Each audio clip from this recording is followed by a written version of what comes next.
जो कोरोना योद्धा के नाम से जाने जाते थे।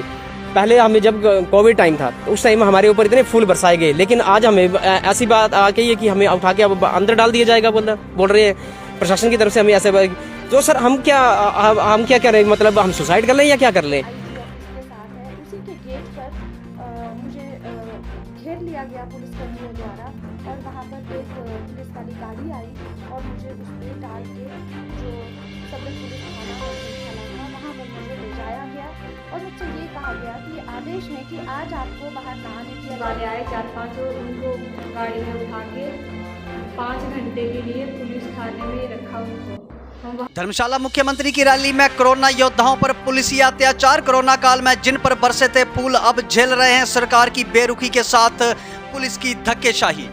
नोवा यूनियन अध्यक्ष सहित आउटसोर्स कर्मचारी संगठन अध्यक्ष निशा कटोच को पुलिस ने 5 घंटे तक बिठा कर रखा थाने में, भड़का मामला। नमस्कार, आप देख रहे हैं आरके हिमाचल न्यूज। मैं रमन राणा हाजिर हूं दिन भर के कुछ ताजा अपडेट के साथ। करोड़ों लोगों की नजरों में सम्मान पाने वाले कोरोना योद्धा, कोरोना वॉरियर्स के नाम से कोविड काल के हीरो रहे आउटसोर्स कर्मचारी जहां एक तरफ प्रदेश सरकार की बेरुखी का शिकार हो रहे हैं तो वहीं दूसरी तरफ पुलिसी अत्याचार के भी शिकार हो रहे हैं।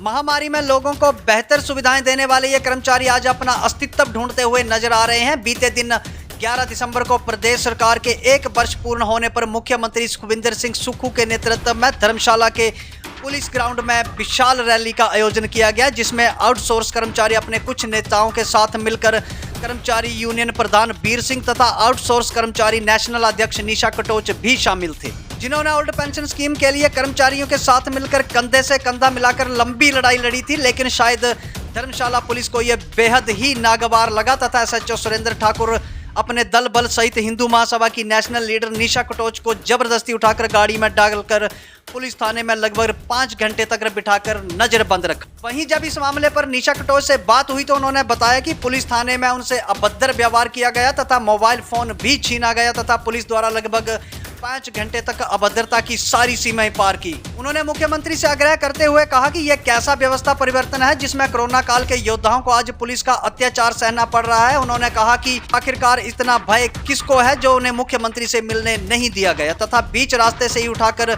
नजरबंद किया गया। आपको बता दें कि कोरोना काल में फ्रंट लाइन पर रहे कर्मचारी, जिनमें स्टाफ नर्सेज, वार्ड बॉयज, सफाई कर्मचारी, lab technician, data operators, ambulance drivers, security guards आदि शामिल हैं, जिन्होंने अपने और अपने परिवार की परवाह किए बगैर फ्रंट पर रहकर लोगों की सेवा की थी। मगर अफसोस ये है कि कोरोना योद्धा आज भी पुलिस का अत्याचार सहने को मजबूर है। उन्होंने सरकार पर प्रश्न चिन्ह लगाते हुए कहा कि क्या यही व्यवस्था परिवर्तन है?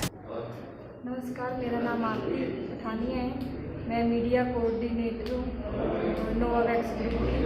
तो जैसे कि हम बता रहे हैं आपको कि डीसी ऑफिस के बाहर हमारे 100 या 150 से ज़्यादा लोग इकट्ठे हुए थे। पुलिस वाले आए, एसएचओ वगैरह आए, गाड़ी भर के आए वो।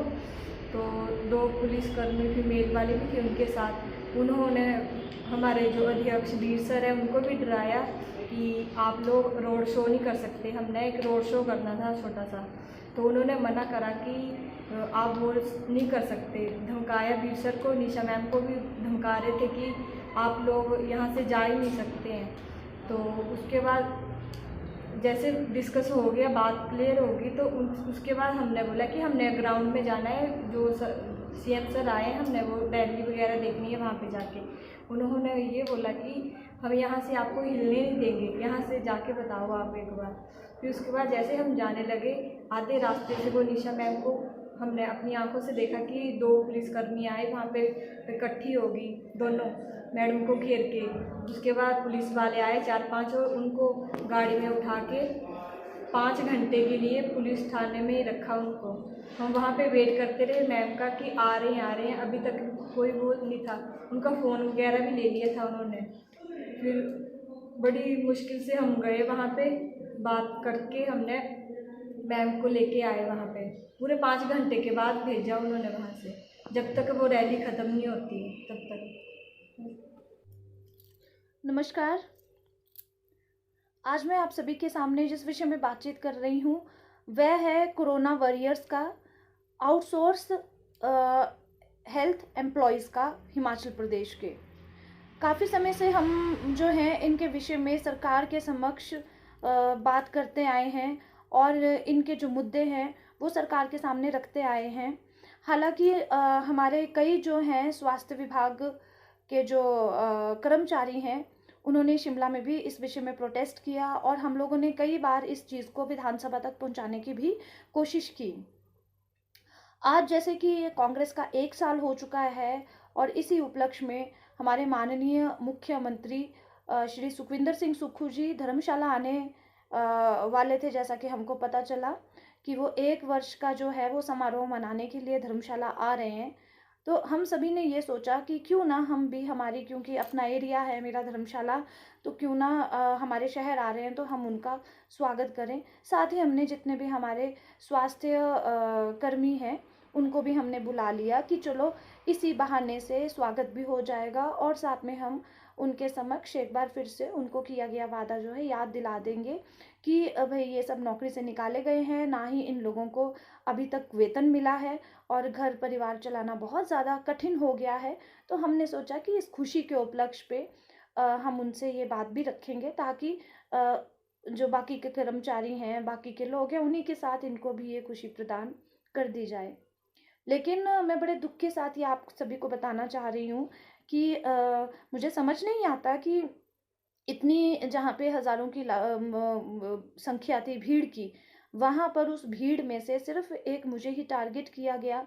पता नहीं ये मुझे नहीं पता कि किसके आदेश से, किसके बोलने पर मेरे पीछे पुलिसकर्मी लगाए गए और हम लोगों के जो कर्मचारी थे आए हुए स्वास्थ्य विभाग के, उन लोगों को भी इधर उधर बिखेर दिया गया।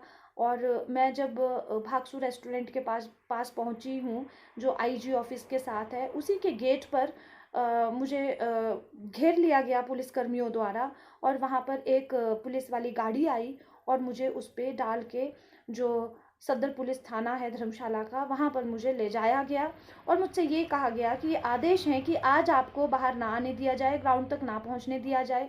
हालांकि हमने कहा कि देखिए हमारा तो मेन ये था कि हम इनके साथ मार्च करते हुए जाएंगे ग्राउंड तक और वहाँ पर बैठ के हम कार्यक्रम का जायज़ा लेंगे, हम लोग भी देखेंगे जैसे बाकी लोग आए हुए हैं और साथ में हम धन्यवाद सहित अपने अगर मौका लगा तो उनके समक्ष हम बात भी कर लेंगे। लेकिन बावजूद इसके हमें उस भीड़ में से उठा करके कम से कम भी 4 से 5 घंटे मुझे थाने में बिठाया गया और वहाँ से निकलना मेरे लिए ना के बराबर था। हालांकि बीच में जब मुझे लाया जा रहा था तो मेरा फ़ोन भी मुझसे लेने की कोशिश की गई, लेकिन मैंने वो उनको मना कर दिया। तो मुझे मना कर दिया गया कि आपने किसी का फ़ोन नहीं उठाना है, किसी से बात नहीं करनी है। आप मुझे ये बताइए कि किस प्रकार की तानाशाही है ये। अगर पुलिस द्वारा इस तरह से इस रोड पर आकर किसी को भी उठा करके ले जाया जा रहा है तो हम किस लोकतंत्र की बात करते हैं। मैं क्या कर रही थी? वेपन्स लेके जा रही थी या मैं कोई हुड़दंग मचाने वाली थी? मैं कोई गलत काम कर रही थी जिस कारण से मुझे इस तरह से मेरे साथ ट्रीट किया गया? तो मेरा ये जो पुलिस विभाग के आला अधिकारी हैं उनसे मेरी रिक्वेस्ट है कि इस विषय में आप पूछें अपने पुलिस कर्मियों से और साथ ही मेरे माननीय मुख्यमंत्री महोदय श्री सुखविंदर सिंह सुक्खू जी और माननीय हमारे जो गवर्नर महोदय हैं हिमाचल प्रदेश के, उनसे मैं विनती करती हूँ कि मैं प्रदेश की बेटी हूँ और मेरे साथ मैंने हमेशा सामाजिक कार्यों में अपनी भागीदारी निभाने की पूरी कोशिश की है और हमेशा मैं समाज और सरकार के साथ कंधे से कंधा मिलाकर अच्छे बुरे समय में खड़ी रही हूँ। और इस तरह का व्यवहार अगर मेरे साथ किया जाता है तो सोचिए हमारी देश की अन्य बेटियों के साथ, महिलाओं के साथ किस तरह का व्यवहार किया जाता होगा। तो मैं रिक्वेस्ट करूंगी हमारी सरकार से, चाहे वो पक्ष की हो या विपक्ष की हो या हमारे जो भी प्रशासनिक अधिकारी हैं सीनियर मोस्ट, की इस बात की छानबीन की जाए कि आखिरकार मुझे वहां से उठाया क्यों गया, क्यों मुझे 4 से 5 घंटे तक थाने में नज़रबंद करके रखा गया।